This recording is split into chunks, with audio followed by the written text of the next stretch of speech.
Assalamualaikum warahmatullahi wabarakatuh.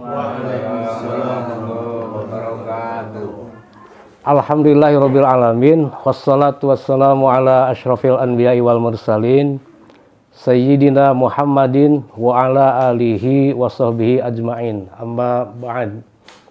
Para ikhwan sekalian, sekarang kita akan membahas proses dan tahapan-tahapan yang dilakukan oleh Muhammad Rasulullah Sallallahu Alaihi Wasallam dalam membangun dan menegakkan dinul Islam, sekaligus membangun dan menegakkan negara Islam pertama di muka bumi, yaitu di Jazirah Arab. Nah, dalam kerangka itu semua, maka langkah pertama yang dilakukan oleh Muhammad Rasulullah SAW itu adalah mengenalkan dan mengajarkan kepada masyarakat Arab Jahiliyah konsep tentang Allah sebagai Malik. Jadi kalau kita lihat Al-Quran itu, Al-Quran yang mushaf, maka Al-Quran yang mushaf itu diawali dengan surat Al-Fatihah, di mana di sana disebutkan Allah sebagai Malik, yaitu Maliki Yaumiddin. Nah, kemudian diakhiri juga dengan menyebut nama Allah lagi sebagai Malik, yaitu di dalam surat An-Nas, surat terakhir, surat ke-114, Qul a'udzu birabbin nas, malikin nas, ilahin nas. Jadi Allah sebagai Malik itu adalah konsep yang sangat sentral di dalam Islam. Nah, mengapa Allah sebagai Malik ini harus dikenalkan kepada masyarakat Arab Jahiliyah pada waktu itu, dan apa pengaruhnya, apa dampaknya terhadap perubahan seluruh sistem sosial, tatanan sosial masyarakat Arab Jahiliyah. Nah, itulah yang akan kita bahas dalam pengajian kali ini. Nah, sebelum ke sana, saya ingin menyinggung sedikit soal kaitan antara kuda dengan negara-negara, kerajaan-kerajaan, imperium-imperium di masa silam. Nah, dalam film dokumenter History of the World in 2 Hours yang bisa Anda cek di YouTube, itu dijelaskan bahwa negara-negara di masa lalu itu, kerajaan-kerajaan, imperium-imperium di masa silam itu bisa tumbuh menjadi semakin besar, menjadi semakin luas, menjadi semakin kuat, karena atau berkat ditemukannya kuda yang lebih besar, yang bisa berlari lebih cepat, lebih kencang, dan lebih jauh dibandingkan dengan kuda yang sebelumnya. Nah, penggunaan kuda inilah yang membuat kerajaan-kerajaan atau negara-negara atau imperium-imperium itu menjadi tumbuh semakin besar, tumbuh semakin luas, dan tumbuh semakin kuat. Begitu kata History of the World in 2 Hours. Nah, penjelasan yang sangat masuk akal, penjelasan yang cerdas, sekaligus juga menyesatkan. Kenapa saya tidak percaya sepenuhnya dengan teori kuda ini? Ada banyak alasan, minimalnya 2 alasan. Yang pertama, kalaulah benar bahwa kerajaan-kerajaan itu tumbuh menjadi besar, menjadi kuat, menjadi lebih luas karena faktor kuda, maka sesungguhnya ada juga binatang-binatang lain yang sudah sejak lama akrab dengan manusia dan biasa juga digunakan di dalam kegiatan politik atau militer. Misalnya gajah atau unta. Nah, di mana gajah dan unta ini kan sudah dari sananya, sudah sejak lama memang lebih besar dari kuda gitu. Nah, faktanya walaupun Abraha itu punya pasukan gajah, tapi Abraha tidak mampu membuat imperium yang besar dan luas. Nah, bangsa Arab itu yang tinggal di Jazirah Arab ini bahkan belum mampu untuk mendirikan negara sama sekali, walaupun di sana banyak unta. Nah, yang kedua, alasan yang kedua, di zaman modern ini banyak sekali kendaraan-kendaraan militer yang jauh lebih mumpuni, jauh lebih unggul dibandingkan dengan kuda yang paling besar sekalipun gitu. Ada truk militer, ada kendaraan lapis baja, ada tank, ada panser, ada pesawat tempur dan lain sebagainya. Tetapi kendaraan-kendaraan perang yang super canggih ini kan tidak mampu membuat negara itu menjadi lebih besar, menjadi lebih luas, menjadi lebih kuat. Bahkan kalau kita bandingkan negara-negara yang ada di zaman modern sekarang dengan negara-negara yang ada di masa lampau, jelas sekali bahwa negara-negara yang ada sekarang ini jauh lebih kecil dibandingkan negara-negara yang ada di masa lampau. Misalnya ada Kerajaan Vatikan yang luasnya itu hanya 44 hektar. Jadi kira-kira 1 RW mungkin. Kalau kira-kira untuk ukuran Garut itu 1 RW. 1 RT, 1 RW juga enggak. 1 RW, paling kalau di luar Jawa gitu. Nah, atau misalkan ada negara Singapura, ada negara Brunei Darussalam, ada negara Swiss, dan banyak lagi negara yang lain yang itu secara umum rata-rata ukurannya relatif kecil kalau dibandingkan dengan imperium-imperium di masa lalu. Mungkin hanya kerajaan Inggris saja yang hari ini menjadi imperium yang terbesar, bahkan bukan hanya untuk hari ini, mungkin terbesar sepanjang sejarah peradaban manusia. Nah, jadi yang membuat negara itu besar, luas dan kuat, itu ternyata bukan kuda. Yang membuat negara itu besar, luas dan kuat itu adalah agama yang semakin luas atau agama yang semakin kuat. Itu jadi bukan kuda yang membuat sebuah negara itu, tetapi adalah agama. Nah, inilah mengapa tadi negara-negara yang hari ini itu lebih kecil dibandingkan negara yang lain, karena secara umum agama itu melemah. Gitu. Nah, Imperium Romawi itu, kenapa Imperium Romawi bisa tumbuh menjadi negara yang besar, negara yang luas dan negara yang kuat? Itu bukan karena kuda Romawi lebih besar, tetapi karena Imperium Romawi itu menerima agama Kristen sebagai agama resmi negara, yang pada waktu itu Kristen ini adalah agama yang paling kuat. Nah, kenapa hari ini Inggris Raya menjadi imperium terbesar di muka bumi? Karena kerajaan Inggris itu adalah salah satu kerajaan yang paling konsisten mempertahankan jati dirinya sebagai negara agama, yaitu gereja Anglo-Sakson.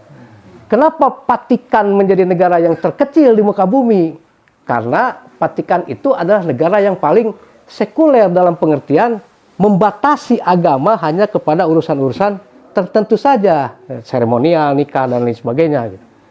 Nah, kenapa? Karena Kristen Katolik itu atau Vatikan itu ini adalah korban dari munculnya gerakan sekularisme di Eropa, di mana agama tidak boleh ikut campur ke dalam urusan sosial kemasyarakatan.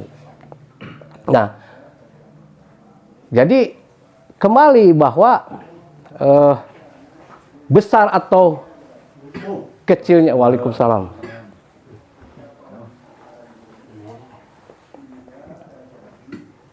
Nah, silakan.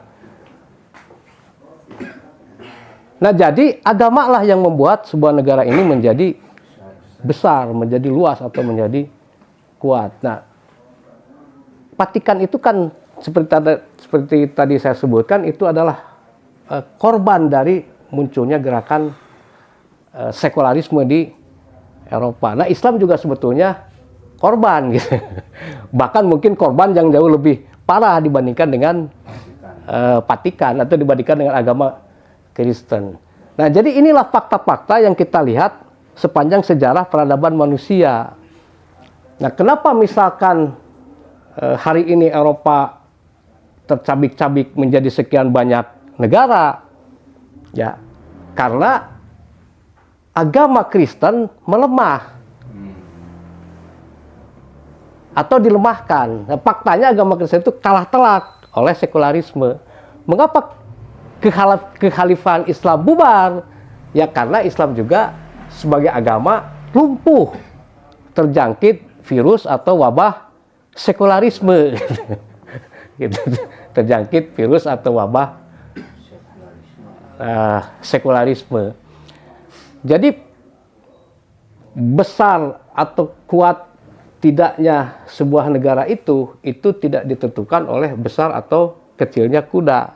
Besar atau kuat, luas dan kuatnya sebuah negara itu ditentukan oleh seberapa kuat agama itu hidup di dalam negara yang bersangkutan. Jika agama itu kuat, maka negara pun menjadi kuat dan akan bisa tumbuh menjadi sebuah negara yang besar dan luas. Sebaliknya jika agama itu lemah, maka negara pun akan menjadi lemah.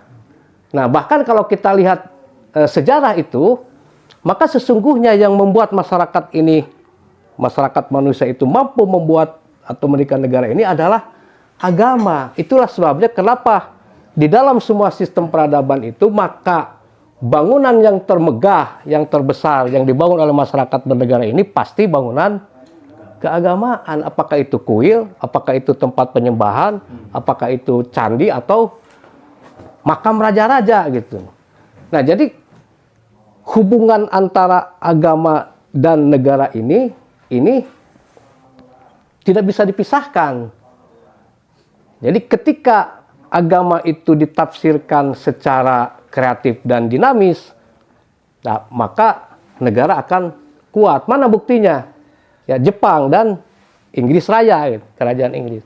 Sebaliknya ketika agama ini dibungkam, ketika agama ini dilemahkan, maka negara pun akan lemah. Mana buktinya? Uni Soviet atau Cina pada zaman Mao Zedong yang hampir bangkrut.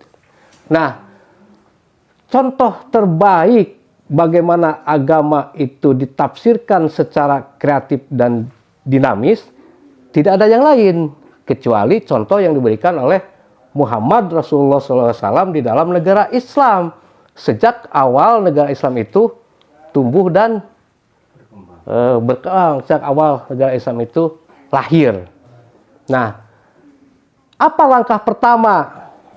Apa langkah yang paling penting yang ditempuh oleh Muhammad Rasulullah SAW di dalam membangun agama dan membangun negara? Yaitu tadi, mengenalkan kepada masyarakat jahiliyah pada waktu itu konsep Allah sebagai Malik. Itu. Jadi sebagaimana yang dulu pernah saya sampaikan, yang pernah kita bahas juga di dalam forum pengajian ini, bahwa Muhammad Rasulullah tidak mengajarkan kepada masyarakat Arab jahiliyah itu tentang eksistensi Allah. Kenapa? Karena mereka sudah mengenal eksistensi Allah ini ribuan tahun sebelum Muhammad diutus sebagai Nabi dan Rasul. Tetapi Allah yang ada di dalam masyarakat jahiliyah ini bukan Allah sebagai Malik. Ya, Allah sebagai ilah saja, Allah sebagai Rob saja. Nah, masyarakat jahiliyah itu tidak mengenal Allah sebagai Malik. Nah, jadi Muhammad Rasulullah SAW itu tidak mengajarkan tentang eksistensi Allah, tapi mengajarkan tentang kedudukan Allah, yaitu sebagai Malik. Nah, inilah ajaran Islam yang paling penting. Inilah ajaran yang paling prinsipil, yang paling fundamental, yang diajarkan oleh Muhammad Rasulullah SAW kepada bukan hanya bangsa Arab, tapi untuk seluruh umat manusia, bahwa mereka itu memiliki Tuhan yang juga sekaligus adalah Raja. Nah, kemudian ingat bahwa sebelum Muhammad Rasulullah SAW itu diutus sebagai Nabi dan Rasul, maka negara itu tidak ada di Jazirah Arabia, gitu ya, di Mekah dan Madinah. Artinya apa? Artinya masyarakat jahiliyah Mekah itu ini tidak mengenal konsep negara secara utuh, karena mereka belum pernah merasakan hidup sebagai warga negara, belum pernah hidup di bawah payung negara. Nah, sebagai masyarakat pedagang, tentu masyarakat Makkah terutama itu sering keluar masuk negara yang berada di sekitar Jazirah Arabia gitu. Tetapi karena di tempat mereka sendiri di Jazirah Arab ini belum ada negara, maka mereka itu belum pernah merasakan lah bagaimana hidup sebagai warga negara gitu kan, belum pernah merasakan. Nah, dengan mengajarkan Allah sebagai Al-Malik itu, maka Muhammad Rasulullah SAW ini secara tidak langsung mengajarkan kepada masyarakat Arab itu konsep tentang negara. Dan sekaligus mengajak masyarakat Arab jahiliyah ini untuk memikirkan proyeksi ke depan.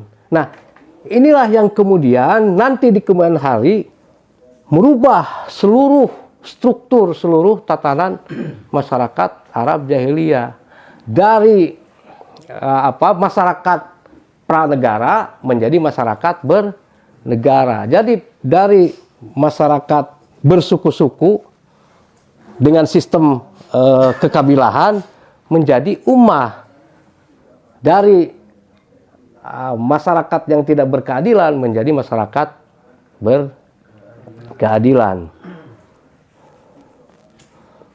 Nah, jadi kalau kita bertanya apa bedanya agama Islam dengan agama Arab jahiliyah?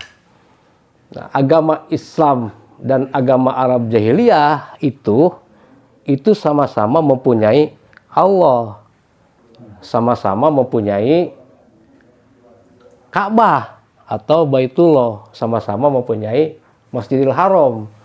Kan Masjidil Haram itu bukan hanya milik Islam saja. Agama Arab jahiliyah juga sudah ada Masjidil Haram dan Ka'bah. Nah, agama Islam dengan agama Arab jahiliyah itu sama-sama memiliki tata cara peribadatan. Seperti hanya sholat, seperti hanya haji, seperti hanya saum. Karena sholat, haji, dan saum itu sudah ada jauh-jauh hari sebelum Muhammad diutus sebagai Nabi dan Rasul. Agama Islam dengan agama Arab jahiliyah itu sama-sama memiliki hukum-hukum dasar sosial kemasyarakatan seperti hukum nikah atau hukum waris. Nah, agama Islam dan agama Arab jahiliyah itu sama-sama memiliki hukum jinayah, hukum pidana, misalnya kisos.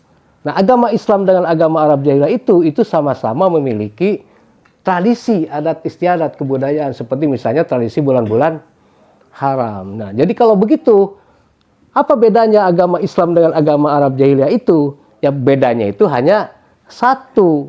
Ya, Allah di dalam agama Islam ini berbeda dengan Allah di dalam agama Arab jahiliyah. Allah di dalam Islam itu bukan hanya sebagai ilah saja, bukan hanya sebagai Rob saja, melainkan juga sebagai Malik. Nah, inilah yang tidak ada di dalam agama Arab jahiliyah. Itulah sebabnya juga kenapa agama Arab jahiliyah ini tidak mampu melahirkan negara, karena tidak ada konsep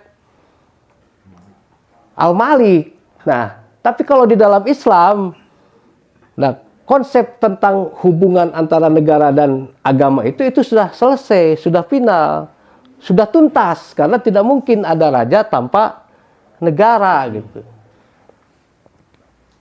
Sudah tuntas. Nah, kemudian juga Allah sebagai Al-Malik yang diajarkan oleh Muhammad Rasulullah SAW itu bukan hanya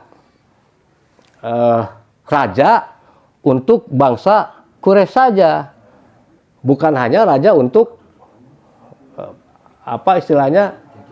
Jazirah Arab saja, melainkan adalah untuk seluruh manusia, bahkan lebih dari itu, yaitu Tuhan langit dan bumi. Alam ta'alam annallaha lahu mulkus samawati wal ard wa malakum min dunillahi min waliyyi wala nasir. Al-Baqarah 107. Atau walillahi mulkus samawati wal ard wallahu ala kulli syai'in qadir. Al-Imran 184.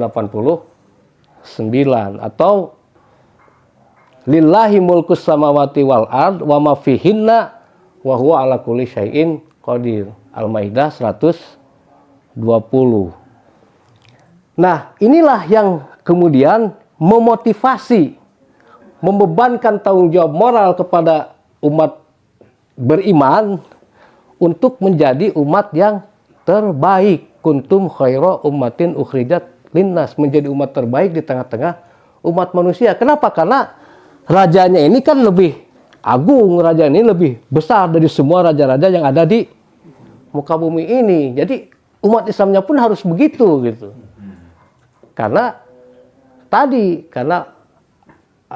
seluruh bukan hanya bumi saja, bahkan bumi dan langit juga adalah bagian dari kerajaan Allah Subhanahu wa taala.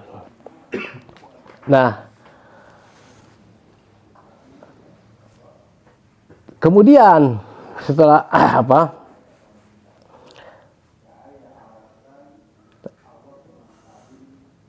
Nah, apa bedanya? Apa bedanya Allah sebagai ilah, kemudian Allah sebagai Rob, dan Allah sebagai Malik. Nah, di dalam Al-Quran surat Ad-Dzariyat ayat 56 Allah berfirman, wa ma khalaqtul jinna wal insa illa liya'budun. Artinya, tidaklah semata-mata kami ciptakan jin dan manusia kecuali hanya untuk beribadah. Jadi Allah sebagai ilah itu adalah Allah yang pasif. Kenapa? Karena manusialah yang aktif. Jadi manusia itu sejak awal sudah didesain untuk menjadi abid atau untuk menjadi penyembah. Makanya manusia ini tidak bisa hidup kecuali kalau ada sesuatu yang bisa disembah. Nah, karena itu maka manusia ini akan selalu berusaha gitu ya, selalu berjuang keras untuk mencari apapun yang bisa disembah. Jadi kalau ada batu besar ya disembah, ada batang pohon besar disembah. Tidak ada batu besar, tidak ada pohon besar, binatang pun disembah. Ya, ada sapi disembah, gitu. Ada monyet disembah. Tidak ada itu. Buatlah patung. Tidak bisa buat patung. Membikin tokoh-tokoh atau karakter-karakter mitologi seperti Sun Gokong. Pada intinya manusia ini selalu berusaha untuk mencari apapun yang bisa disembah. Nah, di dalam Al-Quran itu ada kisah tentang bagaimana Nabi Ibrahim alaihissalam mencari Tuhan. Di dalam surat Al-An'am ayat 76. Falamma jannal lailu ra'a kaukaban. Ketika kegelapan malam ini menyelimuti Ibrahim, maka Ibrahim kemudian melihat bintang. Qala hadza rabbi. Inilah Tuhanku, inilah Robku. Kenapa Rob? Kenapa Rob? Karena Ibrahim itu tidak hanya mencari ilah, bahkan juga mencari Rob. Falamma afala qala la uhibbu afilin. Ketika bintang ini terbenam atau lenyap gitu, atau ngilang gitu. Ketika bintang ini hilang, maka Ibrahim berkata, sesungguhnya aku tidak suka Tuhan yang suka ngilang-ngilang gitu. Kemudian falamma ra'al qamaru bazighan qala hadza rabbi. Nah, harapan Ibrahim ini muncul kembali ketika setelah bintang ini ngilang, kemudian terbitlah bulan. Nah, tapi kemudian falamma afala, ketika bulan ini kemudian juga ngilang gitu. Maka Ibrahim berkata, qala la illam yahdini rabbi la akunanna minal qaumidz zalimin. Kalau sekiranya Tuhan itu tidak memberikan petunjuk kepadaku, maka pastilah aku ini termasuk golongan yang zalim atau golongan yang sesat. Nah, kemudian apa selanjutnya? Falamma ra'asyamsa bazighatan qala hadza rabbi hadza akbar. Ketika melihat matahari ini terbit menggantikan bulan, maka harapan Ibrahim itu kemudian muncul kembali. Falamma afalat, nah, tidak lama kemudian matahari pun ngilang juga gitu. Qala ya qaumi inni bari'um mimma tusyrikun. Akhirnya Ibrahim itu menyerah, wahai kaumku, sesungguhnya aku berlepas diri dari apa yang kalian musyrikan. Nah, kemudian dulu itu ada buku yang judulnya Soekarno Mencari dan Menemukan Tuhan. Jadi Soekarno saja gitu, itu mencari Tuhan. Gitu. Soekarno saja mencari Tuhan. Apakah hanya Soekarno atau hanya Nabi Ibrahim alaihissalam saja? Tidak, semua manusia yang terlahir di muka bumi ini pasti mencari Tuhan. Kenapa? Karena manusia itu tadi didesain hanya untuk beribadah. Wa ma khalaqtul jinna wal insa illa liya'budun. Kemudian bagaimana dengan orang-orang yang ateis? Kan faktanya ada juga orang-orang yang ateis. Nah, betul. Nah, orang ateis itu bukan orang yang tidak mencari Tuhan. Mereka hanya tidak menemukan Tuhan, tidak seperti Ibrahim. Jadi tidak ada orang yang ateis sejak lahir, itu tidak ada.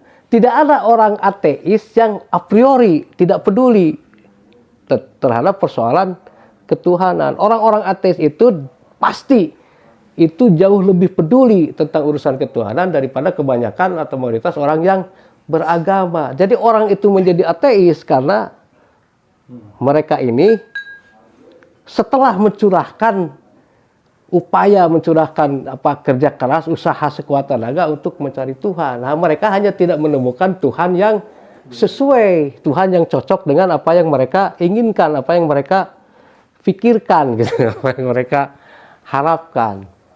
Nah, jadi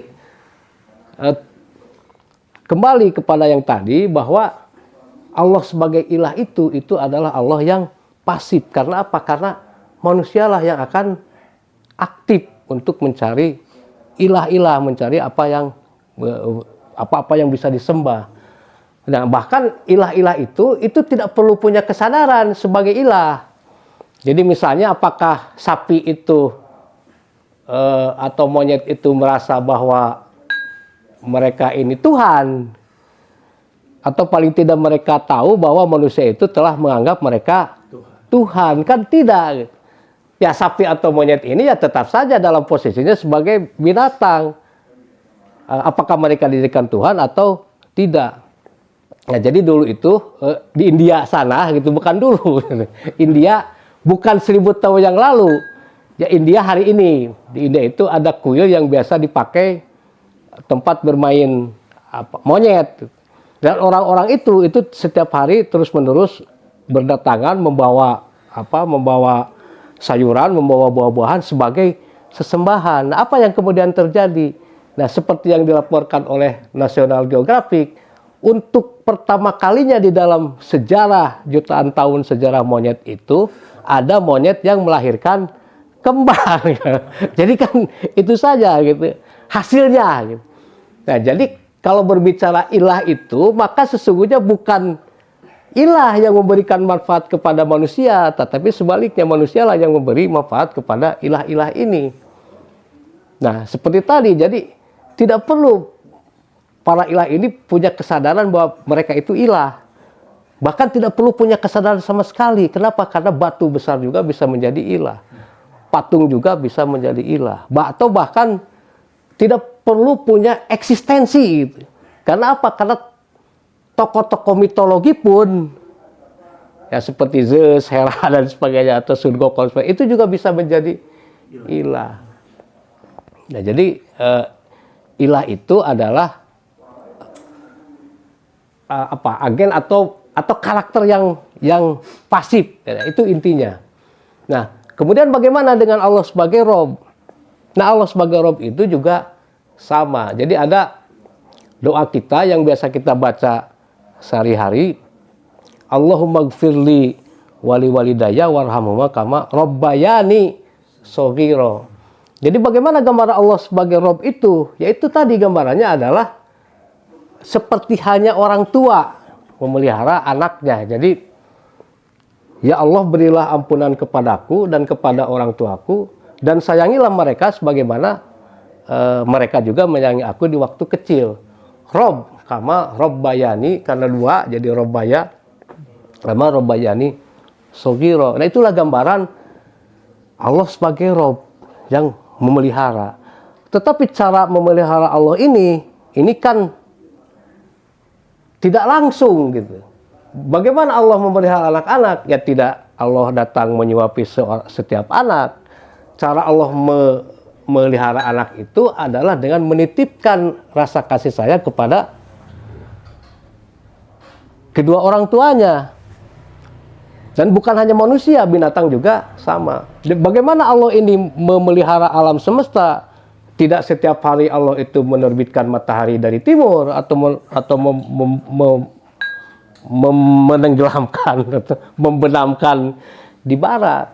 Nah, Allah memelihara alam semesta itu cukup satu kali, yaitu dengan menetapkan hukum-hukum sunatullah. Nah, bagaimana Allah mengatur rizki, memberikan rizki kepada seluruh manusia? Nah, tidak seperti Mulyono yang melihat daftar bansos kemudian membagi bansos. Kan tidak begitu. Allah memberikan rezeki atau menebarkan rezeki kepada manusia itu cukup dengan menetapkan hukum-hukum ekonomi. Jadi begitu secara keseluruhan. Nah, Allah itu hanya aktif dalam kapasitas Allah sebagai Malik. Jadi Allah sebagai ilah itu pasif karena manusialah yang akan mencari. Allah sebagai Rob itu otomatis karena hanya menetapkan hukum-hukum saja. Yang itu kemudian nanti bekerja memelihara segala sesuatu. Nah, Allah itu hanya aktif dalam kapasitas sebagai Malik. Nah, apa saja perbuatan-perbuatan Allah yang dalam kapasitasnya sebagai Malik tadi? Nah, ada sangat banyak sekali. Tapi yang paling penting itu, pertama, Allah lah yang menjadikan Adam sebagai khalifah di muka bumi.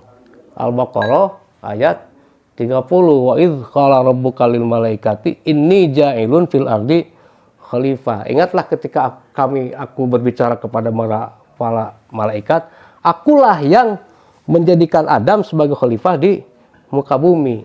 Begitu kata Allah Subhanahu wa taala.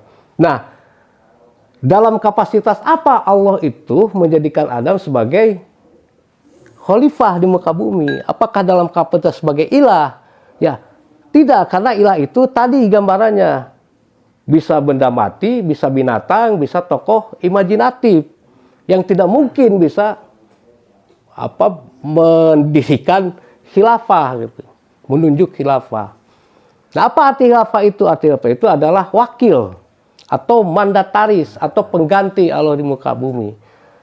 Nah, jelas sekali bahwa perbuatan Allah menjadikan Adam sebagai khalifah di muka bumi itu adalah perbuatan Allah dalam kapasitas sebagai Malik. Nah, itu yang pertama. Kemudian yang kedua apa? Yang kedua, mengutus nabi-nabi dan mengutus rasul-rasul. Nah, ini juga jelas. Itu bukan dalam kapasitas Allah sebagai ilah, bukan juga dalam kapasitas Allah sebagai Rob, tetapi dalam kapasitas Allah sebagai Malik. Kenapa? Karena di dalam kehidupan kita sehari-hari pun itu bisa kita pahami dengan mudah bahwa yang menunjuk duta, yang mengirim utusan, mengirim delegasi dan sebagainya itu adalah perbuatan seorang raja. Nah, kemudian yang ketiga apa? Yang ketiga, menetapkan hukum-hukum, menetapkan syariat, membuat perjanjian, memberi kabar gembira, memberi peringatan, memberi pahala, memberi dosa, memberi ampunan. Kenapa? Karena kita lihat di dalam semua sistem konstitusi yang dibuat oleh manusia di bumi, baik itu konstitusi yang tidak tertulis maupun konstitusi yang tertulis, maka pasti disebutkan bahwa hak, kewajiban, dan tanggung jawab raja itu adalah menetapkan hukum. Kemudian apa? Kemudian memberi gelar kehormatan gitu kan, memberi hadiah, membuat perjanjian, memberi amnesti, memberi grasi, memberi pengampunan. Itu adalah semua hak-hak yang melekat di dalam pribadi seorang raja. Nah, sama halnya dengan Allah, itu adalah perbuatan-perbuatan Allah dalam kapasitas dia sebagai Malik. Nah, kemudian yang keempat apa? Yang keempat adalah menegakkan peradilan. Jadi, kenapa di dalam surat Al-Fatihah itu disebutkan Maliki Yaumidin? Allah ini sebagai yang merajai hari ketentuan. Nah, karena nanti di akhirat kelak, maka Allah itu akan menegakkan atau menegakkan peradilan. Menegakkan peradilan. Al-mulku yauma idzil lillah yahkumu bainahum falladzina amanu wa amilus solihati fi jannatin naim. Surat Al-Hajj ayat 56. Al-mulku yauma idzil lillah yahkumu bainahum falladzina amanu wa amilus solihati fi jannatin naim. Jadi kerajaan hari ini, maksudnya akhirat itu nanti, itu adalah milik Allah, dan Allah itu akan menegakkan peradilan di sana gitu, di hari akhirat nanti. Nah, dan masih banyak lagi yang lain. Nah, kemudian, apa kaitan antara Allah sebagai Al-Malik ini dengan tujuan diturunkannya Islam sebagai tujuan diturunkan Islam sebagai rahmatan lil alamin. Jadi sebagaimana yang sudah sering kita bahas di dalam forum pengajian ini, bahwa tujuan diturunkannya Islam itu adalah sebagai rahmatan lil alamin. Nah, Islam sebagai rahmatan lil alamin ini hanya bisa diwujudkan dengan satu jalan, yaitu apa? Yaitu tauhid berkeadilan. Jadi di dalam nanti di dalam wadah negara gitu, karena kalau tidak ada wadah negara yang tidak mungkin juga bisa diwujudkan. Nah, jadi kata kuncinya adalah tauhid. Jadi Islam sebagai rahmatan lil alamin itu hanya bisa diwujudkan dengan satu jalan, yaitu tauhid berkeadilan di dalam wadah sebuah negara. Nah, jadi kata kuncinya adalah tauhid. Nah, tinggal kembali kepada yang tadi, tauhid yang mana gitu. Nah, meyakini bahwa Allah itu sebagai ilah ini tidak akan membawa perubahan. Kenapa? Karena agama Arab jahiliyah juga sama, meyakini Allah sebagai ilah, kan tidak membawa perubahan. Nah, kemudian meyakini Allah sebagai Rabb juga tidak bisa menjadi pembeda, karena rububiyah Allah itu tidak membedakan apakah dia itu seorang mukmin atau seorang kafir, apakah dia itu manusia atau binatang, apakah dia itu makhluk hidup atau makhluk atau benda mati, apakah hal ini kebaikan atau keburukan, itu tidak dibedakan dalam rububiyah Allah. Jadi sel sperma itu kalau dia bertemu dengan sel telur, itu pasti akan menjadi zigot, pasti akan menjadi janin. Tidak peduli apakah pertemuannya ini disebabkan karena pernikahan yang sah atau karena perzinahan. Nah, dan kalau orang ini tergelincir dari genting gitu misalkan, itu tetap saja akan jatuh ke bawah, tidak peduli apakah dia itu pendeta atau habib gitu, atau wali, atau bahkan nabi sekalipun. Nah, jadi satu-satunya yang bisa menjadi perbedaan itu adalah ketika kita manusia ini meyakini Allah itu sebagai Al-Malik, sebagai raja. Ya, sebagaimana di dalam surat Al-Isra ayat 111. Wa qulillahil hamdulilladzi la yattakhid waladan walam yakul lahu syarikun fi mulki, kalau tidak salah ya. Kemudian walam yakullahu waliyun minadzulli wa kabirhu takbiro. Jadi katakanlah segala puji itu adalah milik Allah yang tidak mengambil anak gitu. Dan kemudian juga tidak memiliki walam yakullahu syarikun fil mulki, tidak memiliki syarikat di dalam kerajaannya. Walam yakullahu waliyun minadzulli, dan tidak memiliki wali di dalam kehinaan gitu kan. Wa kabirhu takbiro. Al-Isra ayat 111. Nah, inilah sebabnya mengapa di dalam kamus bahasa Arab itu dikatakan bahwa wahadallaha itu adalah amana bi annallaha wahidun fi mulkihi ta'ala. Jadi mentauhidkan Allah itu adalah meyakini, mengimani bahwa Allah itu satu di dalam kerajaannya. Nah, wabillahi taufiq wal hidayah. Wassalamualaikum warahmatullahi wabarakatuh.